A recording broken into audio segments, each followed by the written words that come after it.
हरि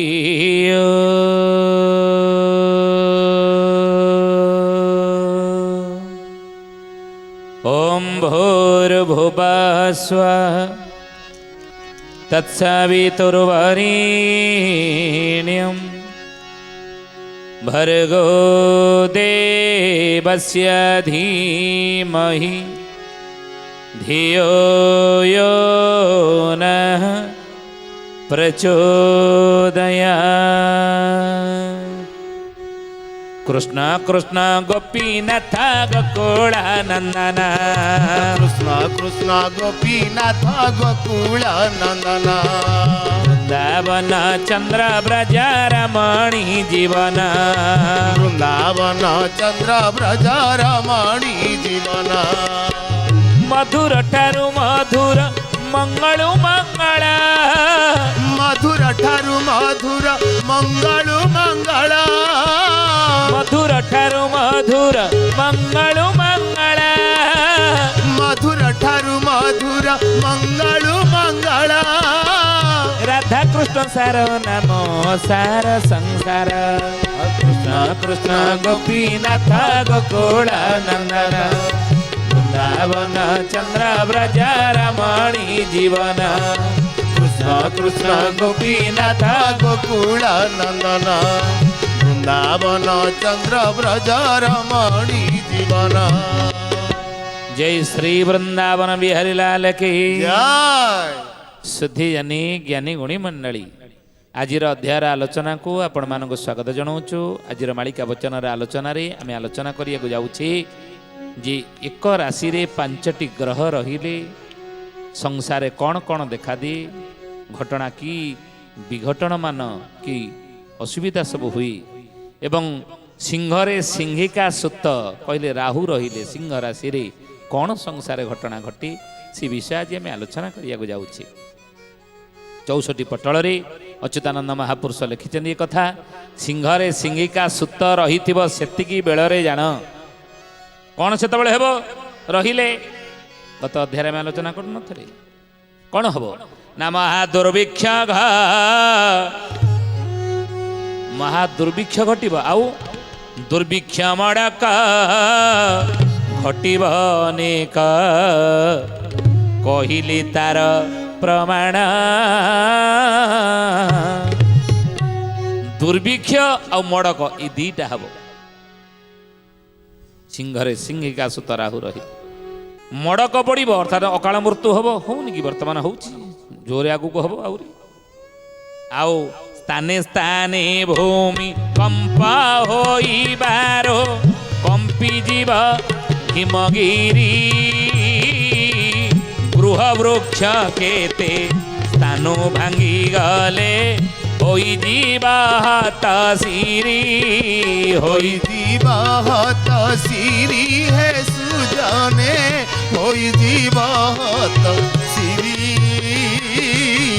होई जीवा हाथ सिरी है सुजाने होई जीवा हाथ सिरी। इस समय आउ कौन हम महापुरुष कहले स्थाने स्थाने भूमिकंप होइबारु कंपी जीव हिमगिरी गिरी कहले पहाड़ बा पर्वत हिम कहले बरफ बरफर पहाड़ हिम कहले शीतल हिम कहले बरफ तेणु से बरफर पहाड़ गुड़िक कौन हम ना महापुरुष कहते स्थाने स्थान में भूमिकंप होइबारु स्थाने स्थाने भूमिकंप मान हम 5टी ग्रह गोटे राशि रहिले सिंहरे सिंहिका सुत बा राहु रहिले सेतबळे स्थाने स्थाने भूमिकंप मान प्रबल हेब बोली महापुरुष एक कथा लिखिछन नव नव तीनि कंपीब मेदिनी 12 बेनी मिसा इब एकाल रे पृथ्वी संहार होइबा 10 ग्रामे जाने थीबा 10 ग्रामे जाने थीबा हे सुजाने 10 ग्रामे जाने थीबा 10 ग्रामे जाने थीबा ଥିବ ହେ ସୁଜନେ 10 ଗ୍ରାମେ ଜଣେ ଥିବ। ସୁଧିୟାନୀ ଜ୍ଞାନୀ ଗୁଣିମଣ୍ଡଳୀ ଭଲ ରୂପରେ ଏ ପଦଟିକୁ ଆପଣ ବୁଝନ୍ତୁ। ମହାପୁରୁଷ ଶିଶୁ ଅନନ୍ତଙ୍କର ଇଏ ପଟ୍ଟା ମଡ଼ାଣରେ ଏ ପଦଟି ଅଛି। ଶିଶୁ ଅନନ୍ତ ବାଲିପାଟଣା ଖୋର୍ଦ୍ଧା ଜିଲ୍ଲା ବାଲିପାଟଣାରେ ଶୂନ୍ୟ ସମାଧି ନେଇଛନ୍ତି, ଜନ୍ମ ହୋଇଛନ୍ତି ଯିଏ କି ମହାପୁରୁଷ ଶିଶୁ ଅନନ୍ତ ପଞ୍ଚସଖା ମାନଙ୍କ ଭିତରେ ଇଏ ହେଉଛନ୍ତି ଜଣେ ସଖା, ଇଏ ଜଣେ ମହାପୁରୁଷ। ତେଣୁ ଇଏ ଶିଶୁ ଅନନ୍ତ ତାଙ୍କର ଶିଷ୍ୟ ବାରଙ୍ଗ ଆଗରେ ମାଳିକାର ନାମ ହେଲା ପଟ୍ଟା ମଡ଼ାଣ। ଏଇଥିରେ ପଦଟିକୁ ସେ ଲେଖିଲେ। ଏ ସମୟରେ କ'ଣ ହବ ନା ନବ ନବ ତିନି କମ୍ପିବ ମେଦିନୀ ବାର ବେନି ମିଶାଇବ। ହିସାବ ଦେଖିବେ କ'ଣ ୟାର ଅର୍ଥ। ନବ ନବ ତିନି ଅର୍ଥାତ୍ ନବ ନବ ତିନିଟା ନ ଏକ ଲେଖିଲେ 1999 ମସିହା ହେବ।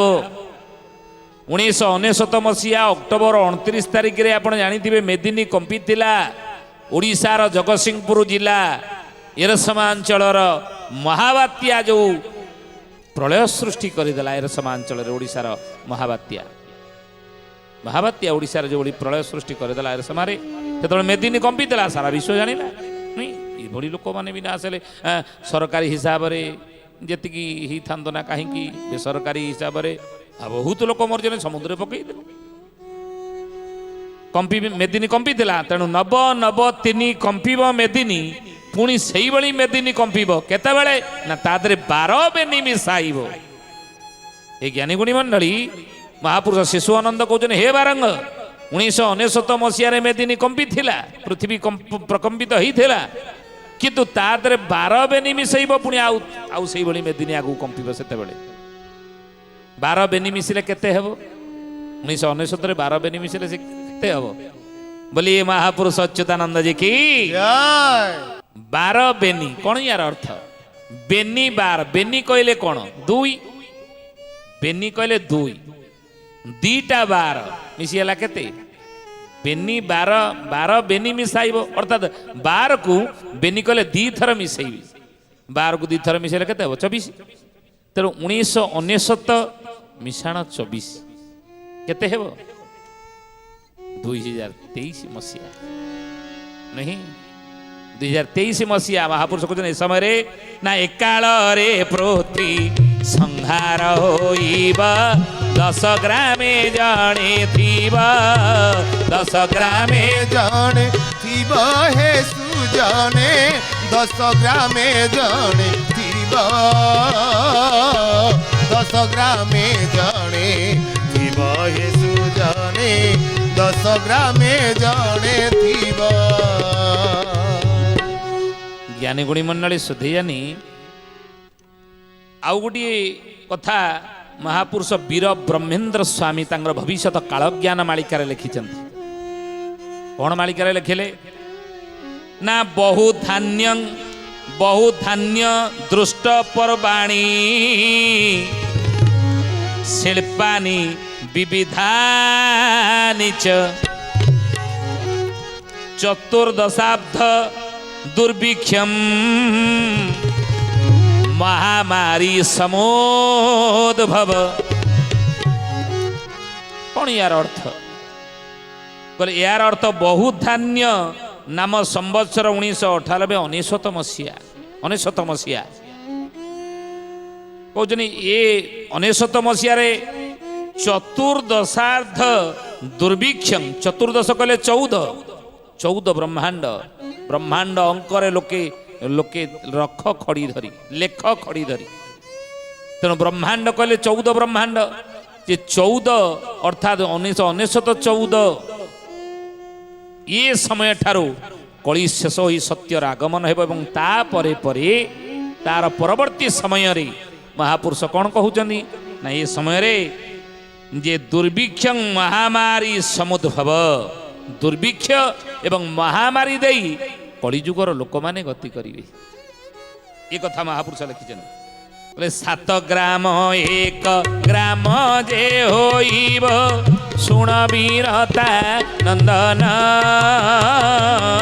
ଅତୀବ ଅନ୍ୟାୟ ପ୍ରାଣୀ କରିବେ, ଏଣୁ ଯେ ହୋଇବେ ଲୀନା ଏଣୁ ଯେ হইবে লীন হে সুজনে এণু যে হইবে লীন এণু যে হইবে লীন হে সুজনে এণু যে হইবে লীন ସାତ ଖଣ୍ଡି ଗ୍ରାମ ଖଣ୍ଡିଏ ହୋଇବ। ମହାପୁରୁଷ କହୁଛନ୍ତି ଶୁଣ ବିନତା ନନ୍ଦନ। ବିନତା ନନ୍ଦନ କଲେ ଗରୁଡ଼। ଭଗବାନ କୃଷ୍ଣ କହୁଛନ୍ତି ହେ ଗରୁଡ଼। ସେ ସମୟରେ 7ଟି ଗାଁ ମିଶିକି ଖଣ୍ଡିଏ ହେବ, ଅର୍ଥାତ୍ 7 ଗାଁରେ ଯେତିକି ଲୋକ ସବୁ ରହୁଥିବେ ତା ଦେହରୁ ଗୋଟିଏ ଗାଁରେ ଯେତିକି ଲୋକ ରହୁଥିବେ 7ଟା ଗାଁକୁ ରେ ଯେତିକି ଲୋକ ରହୁଥିବେ ସେ ସବୁ 7ଟା ଗାଁ ମିଶି ଗୋଟିଏ ଗାଁ ହେବ। ଅର୍ଥାତ୍ ଗୋଟିଏ ଗାଁର ଲୋକ ଆଗକୁ ଦେଖିବେ ଆପଣ, ଗୋଟିଏ ଗାଁର ଲୋକ ଯେତିକି ଦେବେ ସେତିକି 7ଟା ଗାଁକୁ ବାଣ୍ଟି ହେବେ, ମିଶିକି ଏକ ହେବେ, ଲୋକ ସଂଖ୍ୟା କମିବ। ମହାପୁରୁଷ ଲେଖିଛନ୍ତି, ଆମେ କହୁନି। ତେଣୁ ସେଇଥିପାଇଁ ଅର୍ଖିତ ଦାସ ମହାଗୁପ୍ତ ପଦ୍ମକଳ୍ପରେ ଲେଖିଲେ 7 ଖଣ୍ଡ ଗ୍ରାମ ମିଶି ଖଣ୍ଡେ ହେବ ଜାଣ ବାବୁ খণ্ডে হেব জান গ্রামে গ্রামে দেবী সব করিবে ছেদন বাবু বাবু করিবে ছে গণ 7 ଖଣ୍ଡି ଗ୍ରାମ ମିଶି ଖଣ୍ଡେ ହେବ ଜାଣ। ସୁଧିଜାନି ଜ୍ଞାନୀ ଗୁଣିମଣ୍ଡଳ କହନ୍ତିନି, କହିଲେ କୂଳ କୁଟୁମ୍ବକୁ ଲାଜନା, ନ କହିଲେ କୂଳ ଭାସି ଯାଉଛି। କହିବେ ମହାପୁରୁଷ କହୁଛନ୍ତି, ବାବୁରେ ଇଏ ହକ କଥା ମୁଁ କହୁଛି, ଭୟଭୀତ ପାଇଁ ନୁହଁ, ଚେତେଇବା ପାଇଁ, ଚେତନା ଜାଗ୍ରତ କରିବା ପାଇଁ, ସୁଧୁରି ଯା। ତେଣୁ ସେଇଥିପାଇଁ କହୁଛନ୍ତି ବାବୁରେ ଏ ସମୟରେ ଏଇ ଘଟଣା ହିଁ ଘଟିବ। ଅର୍କିତ ଦାସ ମହାଗୁପ୍ତ ପଦ୍ମକଳ୍ପରେ କହିଲେ। ପୁନଶ୍ଚ ମହାପୁରୁଷ ସେଇ 64 ପଟଳରେ କହୁଛନ୍ତି ଯେ ସ୍ଥାନେ ସ୍ଥାନେ ଭୂମି କମ୍ପ ହୋଇବାରୁ କମ୍ପି ଯିବ ହିମଗିରି। କେତେବେଳେ ନା ଯେତେବେଳେ 993 କମ୍ପିବ ବେଦିନୀ 12 ବେନି ମିଶାଇବ। ମିଶିରେ 2023 ମସିହା ଏବେଠାରୁ ଆପଣ ଦେଖନ୍ତୁ ସେଇଭଳି ପରିସ୍ଥିତି ସ୍ଥାନେ ସ୍ଥାନେ ହେଲାଣି। କିନ୍ତୁ ବହୁତ ଭାବରେ ପ୍ରବଳ ବେଗରେ ପ୍ରବଳ ମାତ୍ରାରେ ବଡ଼ ଆକାରରେ ସେହି ସମୟରେ ହେବ। ମହାପୁରୁଷ କହୁଛନ୍ତି ଗୃହ ବୃକ୍ଷ କେତେ ସ୍ଥାନୁ ଭାଙ୍ଗିଗଲେ ହୋଇଯିବ ହତଶରୀ। ଏଭଳି ପରିସ୍ଥିତି ସଂସାର ଉପଜିବ। ବାତ ପିତ କଫ ଏକତ୍ର ହୋଇବ 24 ଗୁଣ 5 ଭାଦ୍ରବ ଶୁକ୍ଳ ଅଷ୍ଟମୀ ଦିନରୁ ନାଶ ପ୍ରପଞ୍ଚ ଆରମ୍ଭ ନାଶ ପ୍ରପଞ୍ଚ আরম্ভ হে সুজনে নাশ প্রপঞ্চ আরম্ভ নাশ প্রপঞ্চ আরম্ভ হে সুজনে নাশ প্রপঞ্চ আরম্ভ। ଶିଶୁ ଅନନ୍ତଙ୍କର ମାଳିକାର ନାମ ପଟାମଡ଼ାଣ। କ'ଣ କହିଲେ ବାରଙ୍ଗ ଆଗରେ ନା ବାତ ପିତ୍ତ କଫ ଏକତ୍ର ହୋଇବ। ଗୋଟେ ରୋଗୀ କି ଏମିତି ରୋଗ ଆସିବ ସଂସାରକୁ, ତା ବାତ ପିତ୍ତ କଫ ଜନିତ ରୋଗ, କଫ କେତେବେଳେ ଜାଗିଦେଲା ସେ ଅଲଗା କଥା, ବାତ କାକୁ ମାଇଲା ସିଏ ଗୋଟେ ପ୍ରକାର ରୋଗ, ବାତ ପିତ୍ତ ଜନିତ ରୋଗ ବିଭିନ୍ନ ପ୍ରକାର ରହିଛି। କିନ୍ତୁ ଇଏ 3ଟା ଯାକ ଏକାଠି ହେବ ବୋଲି ମହାପୁରୁଷ ଶିଶୁ ଅନନ୍ତ ପଟାମଡ଼ାଣ ଲେଖିଛନ୍ତି। ଏ 3 ପ୍ରକାର ବାତ ପିତ୍ତ କଫ ଏକାଠି ହେଇକି ଏଭଳି ଗୋଟେ ରୋଗ ଆସିବ ସଂସାରକୁ। କେତେବେଳେ ନା ବାତ ପିତ୍ତ କଫ ଏକତ୍ର ରହିବ 24 ଗୁଣ 5 24 ଗୁଣ 5 ବିଂଶ କହିଲେ କେତେ 20 4 ଗୁଣ 5 4 ଗୁଣ 5 କହିଲେ କ'ଣ ବୋଲି ମହାପୁରୁଷ ଶିଶୁ ଅନନ୍ତ କି জয় ଜ୍ଞାନୀ ଗୁଣୀ ମଣ୍ଡଳୀ ସୁଧିଜାନି ବିଂଶ କହିଲେ 20 4 ଗୁଣ 5 କହିଲେ କେତେ 4 ଗୁଣ 5 4 ଗୁଣନ 5 କେତେ ହେଲା 5 ଯୋଉ 20 ତେଣୁ 20 ପୁଣି ଡାହାଣ ପଟେ ଲେଖିବେ 20 କେତେ ହେବ 2020 ମସିହା 2020 ମସିହା ଭାଦ୍ରବ ଶୁକ୍ଳ ଅଷ୍ଟମୀ ଦିନରୁ ନାଶ ଆରମ୍ଭ ପ୍ରପଞ୍ଚ ନାଶ ଆରମ୍ଭ প্রপঞ্চ হে সুজনে নাশ আরম্ভ প্রপঞ্চ নাশ আরম্ভ প্রপঞ্চ হে সুজনে ନାଶ ଆରମ୍ଭ ପ୍ରପଞ୍ଚ। ଏ ମଧ୍ୟ ହେଇଛି ଏ ସୁଧିଆନି ଜ୍ଞାନୀ ଗୁଣୀ ମଣ୍ଡଳୀ ଏ ଘଟଣା ଘଟିବ ଆଷାଢ଼ ଶ୍ରାବଣ ଭାଦ୍ରବ ଅଛି। ତେଣୁ ମହାପୁରୁଷ କହୁଛନ୍ତି ସେଇ ସମୟରେ ନବ ନବ ତିନି କମ୍ପିବ ମେଦିନୀ। ଏସବୁ ନବ ନବ ତିନି କମ୍ପିବ ମେଦିନୀ 12 ବେନି ମିଶାଇବ। ଏ ଘଟଣା ତ ଆଗକୁ ଘଟିବ ବହୁଳ ଭାବରେ, କିନ୍ତୁ ଏବେଠାରୁ ଆପଣ ଦେଖିବେ ସେଭଳି ପରିସ୍ଥିତି ଦେଇ ଆମେ ଗତି କରିବା। କହିଲେ କମ୍ପିବ ଧରଣୀ ଅଧଭୂତେ ପୁଣି ଫନ୍ଦାବୃତ୍ତି ଜୀବ ନାଶ। ଫାଟିବ ଧରଣୀ ଦକ୍ଷିଣ ଯେ ଦେଶ ହରଗିରି କୈଳାସ। ହରଗିରି କୈଳାସ କୈଳାସ ହେ ସୁଜନେ ହରଗିରି କୈଳାସ। ହରଗିରି କୈଳାସ ହେ ସୁଜନେ ହରଗିରି କୈଳାସ। ମହାପୁରୁଷ କହୁଛନ୍ତି କମ୍ପିବ ଧରଣୀ ଅଦଭୂତେ ପୁଣି ଫନ୍ଦାବୃତ୍ତି ବୁଡ଼ିଯିବ। ଧରଣୀ ବାରମ୍ବାର କମ୍ପିବ। କହନ୍ତିନି ପାତାଳେ ବାସୁକି ଟେକିବ ମୁଣ୍ଡ, 3 ଥର ଯେ କମ୍ପିବ ବ୍ରହ୍ମାଣ୍ଡ। 3 ଥର ବ୍ରହ୍ମାଣ୍ଡ କମ୍ପିବା କଥା ଅଚ୍ୟୁତାନନ୍ଦ ମହାପୁରୁଷ ମାଳିକା ଲେଖିଛନ୍ତି। ବାସୁକି ଟେକିବ ମୁଣ୍ଡ ଅର୍ଥାତ୍ ଭୂମିକମ୍ପର ସଂକେତକୁ ହିଁ ସୂଚନା ଦିଏ। ଭୂମିକମ୍ପର ସମ୍ଭାବନାକୁ ଏ ସୂଚନା ଦେଉଛି ଆଗକୁ ଘଟିବ ପ୍ରବଳ ମାତ୍ରାରେ। ଆଉ ଚାରିଦିଗ ଯାକ ସମୁଦ୍ର ଲହଡ଼ି ଅଧେ ଅଧେ ଜୀବ ମାଡ଼ି। ଦିହୁଡ଼ି ପରାଏ ତାରାଗଣ ମାନେ ଶୂନ୍ୟରୁ ପଡ଼ିବେ ଝଡ଼ି। ଶୂନ୍ୟରୁ ପଡ଼ିବେ ଝଡ଼ି ହେ ସୁଜନେ ଶୂନ୍ୟରୁ ପଡ଼ିବେ ଝଡ଼ି। ଶୂନ୍ୟରୁ ପଡ଼ିବେ ଝଡ଼ି ହେ ସୁଜନେ ଶୂନ୍ୟରୁ ପଡ଼ିବେ ଝଡ଼ି। ଚାରିଦିକ ଯାକ ସମୁଦ୍ର ଲହଡ଼ି ଅଧେ ଅଧେ ଯିବ ମାଡ଼ି। ଆପଣ ଦେଖନ୍ତୁ ଯଦି ହିମଗିରିରୁ ବରଫମାନ ତରଳିବ, ହିମଗିରି ଯଦି ଫାଟିବ, ମହାପୁରୁଷ କହୁଛନ୍ତି ବରଫମାନ ତରଳିବ ସୂର୍ଯ୍ୟତାପର ପ୍ରଖର ଫଳରେ, ତରଲେ ସମୁଦ୍ର ଜଳପତନ ବଢ଼ିବ। ଚାରିଦିଗ ଯାକ ସମୁଦ୍ର ଲହଡ଼ି ଅଧେ ଅଧେ ମାଡ଼ିବ। ଦିହୁଡ଼ି ପରାଏ ତାରାଗଣ ମାନେ ଶୂନ୍ୟରୁ ପଡ଼ିବେ ଧରି। ଶୂନ୍ୟରୁ ତାରାଗଣ ମାନେ ମଧ୍ୟ ଶୂନ୍ୟରୁ ଖସିକି ପଡ଼ିବେ ସମୟକ୍ରମେ। ମହାପୁରୁଷ ଯାହାକୁ ଲେଖିଛନ୍ତି ଯେ ଆକାଶ ନକ୍ଷତ୍ର ମଞ୍ଚକୁ ଆସି 24 ଅଙ୍କରେ ପଡ଼ିବ ଖସି। ଆକାଶର ନକ୍ଷତ୍ର ମଞ୍ଚକୁ ଆସିବ। ଏପରିକି ଲେଖିଛନ୍ତି ବୁଧ ଗ୍ରହର ଲୋକ ଆସିବେ ଏଠି। ଏଭଳି କଥା ମାଳିକାରେ ଲେଖାଯାଇଛି। ଆଉ ଭୂମିକମ୍ପ ସମ୍ବନ୍ଧରେ ଯେଉଁ ମହାପୁରୁଷ ଲେଖିଛନ୍ତି ଯେ ସ୍ଥାନେ ସ୍ଥାନେ ତ ଭୂମିକମ୍ପ ହେବ, ହିମଗିରି ମଧ୍ୟ ଫାଟିବ। ଆଗକୁ କୈଳାସ ହିମଗିରି ଫାଟିବ। କିନ୍ତୁ ଓଡ଼ିଶାରେ ବିଡ଼ାନାସୀ ଠାରୁ ଚୌଦ୍ୱାର ପୁଣି ନରାଜରୁ ଗଡ଼ ଖାଇ ଉରାଳି ଠାବରୁ ମଞ୍ଚେଶ୍ୱର ଯାଏ ଭୂମିକମ୍ପ ହେବ ତହିଁ। ଓଡ଼ିଶାରେ ଭୂମିକମ୍ପ କୋଉ କୋଉ ସ୍ଥାନରେ ହେବ ମହାପୁରୁଷ ଲେଖିଛନ୍ତି। ବିଡ଼ାନାସୀ ଠାରୁ ଚୌଦ୍ୱାର ପୁଣି, କଟକ ବିଡ଼ାନାସୀ, ଚୌଦ୍ୱାର ଠାରୁ ନରାଜରୁ ଗଡ଼ ଖାଇ। ନରାଜ ଆପଣ ଜାଣିଥିବେ ଗଡ଼ ଖାଇ ଯାକେ। ଆଉ କୋଉ କୋଉ ସ୍ଥାନ? ଏଇ ସ୍ଥାନରେ ସବୁ ଭୂମିକମ୍ପ ମାନ ଓଡ଼ିଶାରେ ଆଗକୁ ହବ। ଲେଖିକି ରଖନ୍ତୁ ଏ କଥା। ଏ ଜ୍ଞାନୀଗୁଣୀ ମଣ୍ଡଳୀ ଏ କଥାକୁ ଆପଣ ଲେଖିକି ରଖନ୍ତୁ। ଏଇ ସ୍ଥାନରେ ଭୂମିକମ୍ପ ଓଡ଼ିଶାରେ ହବ। ଅନ୍ୟ ସାଇଡ୍ ତ ବାହାରେ ବହୁତ ଜାଗାରେ ହବ, ବିଦେଶରେ ହେବ, ଭାରତରେ ମଧ୍ୟ ଅନେକ ଜାଗାରେ ହବ। ସେଇଭଳି ଓଡ଼ିଶାର କୋଉ ଜାଗା ଯୋଉଠି ଭୂମିକମ୍ପ ମାନ ଆଗକୁ ହବ, ହେଲା ହେଲା ବୋଲି ମହି ଉଛୁଡ଼ିବ, ହେଳାରେ କାଟିବେ ଦିନ ହରିଭାବ ରସ କେହି ନ ଜାଣିବେ, କର୍ମକାଣ୍ଡ ହେ ବଲିନ। কর্মকাণ্ড হে বলিন হে সুজনে কর্মকাণ্ড হে বলিন। কর্মকাণ্ড হে বলিন হে সুজনে কর্মকাণ্ড হে বলিন। ହେଲା ହେଲା ବୋଲି ମହି ଉଛୁଳିବ, ହେଳାରେ କାଟିବେ ଦିନ। ହେଲା ହେଲା ବୋଲି ଲୋକ କହୁଥିବେ କିନ୍ତୁ ହେଳାରେ ଦିନ କାଟୁଥିବେ ନୁହେଁ। କାହିଁକି? ହରି ଭାବ ରସ କେହି ନ ଜାଣେ। ହରି ଭାବ ଟିକେ, ପ୍ରଭୁ ନାମ ଟିକେ, ଭଗବତ ଶରଣକୁ ଆସିବା, ୟା ପ୍ରତି କାହାର ମନ ହଉନଥିବ, ମନ ବଳୁ ନଥିବ। ହେଳାରେ ଦିନ ଲୋକ କାଟି ଦେଉଥିବେ।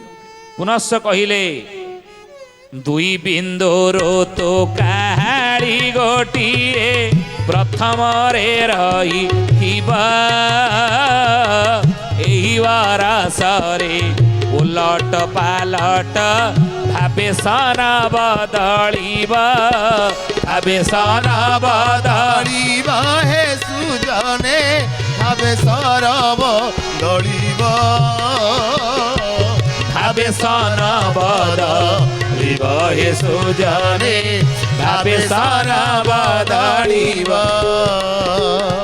ଦୁଇ ବିନ୍ଦୁ ଋତୁ କାହାଳି ଗୋଟିଏ ପ୍ରଥମରେ ରହିଥିବ ଏ ସୁଧିଆନି ଏ ସମୟରେ ଏହି ବରଷରେ ଓଲଟ ପାଲଟ ଭାବେ ସନ ବଦଳିବ ଓଲଟ ପାଲଟ ହେଇକି ସନ ଚଳିବ ଧ୍ୟାନ ଦେବେ ଏ କଥା ଉପରେ ୟାକୁ ସମ୍ପୂର୍ଣ୍ଣ ଖୋଲିକି ଆମେ ବୁଝେଇ ପାରିବ ନାହିଁ କିନ୍ତୁ ଓଲଟ ପାଲଟ ଭାବରେ ସନ ଚଳିବ ସନକୁ ସମକୁ ବିଷମ କରନ୍ତି ବିଷମକୁ ଯେ ସମ ତାଙ୍କ ଇଚ୍ଛା ହେଲେ ହୋଇବ ଲୀଳା ଶୂନ୍ୟ ଅଙ୍କେଣ ବର୍ତ୍ତମାନ ଇଏ ଅନନ୍ତ ଯୁଗ ଏଇଠାରୁ ହିଁ କଳ୍କି ଲୀଳା ଆରମ୍ଭ ହେଉଛି 28 ଯାକେ ଚାଲିବ ହୁସିଆର ହେଇକି ସାବଧାନ ହେଇକି ଆପଣମାନେ ଥିବେ ହରିନାମୀବ କେବଳମ୍ ହରିନାମ ବିନା ଅନ୍ୟ ଗତି ନାହିଁ ଜ୍ଞାନୀ ଗୁଣୀ ମଣ୍ଡଳୀ ଆଉ ତ ସମୟ ହେଇଛି ବାଣିକି ବିରାମ ଦେବା ପୁଣି ଆସନ୍ତା ଅଧ୍ୟାୟରେ ଏ ବିଷୟ ଆମେ ଆଲୋଚନା କରିବା ବିଦାୟ ନେବା ପୂର୍ବରୁ ଜଣେ ଭକ୍ତର ନାଁ କହିବା କିଏ ସେ ଭକ୍ତ କ'ଣ ତାର ନାଁ କୋଉଠି ତାର ଜନ୍ମ ଆହୁରି ଭକତ ବିଚିତ୍ରମ ସେହି ଅଛି ବାରବାଟୀ ସ୍ଥାନ ବଉଳଲୋ ଅଛି ବାରବାଟୀ ସ୍ଥାନ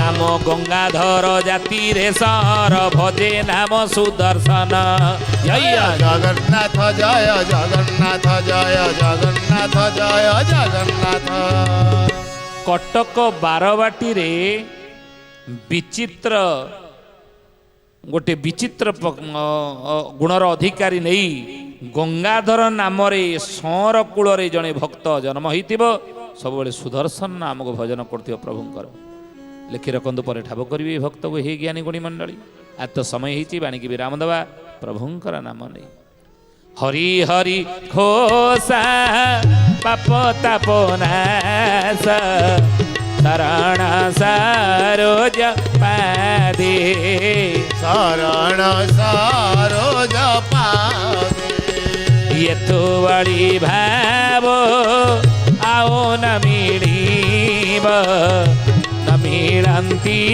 ହରି ବେଦେ ନ ମିଳନ୍ତି ହରି ବେଦେ ହରି ବୋଲ ହରି ବୋଲ ହରି ହରି ବୋଲ হরি বল হরি বল হরি হরি বল কেশব মাধব গোবিন্দ ବୋଲ কেশব মাধব গোবিন্দ বল আদে হরি बोल হরি बोल হরি হরি बोल হরি বল হরি বল হরি হরি বল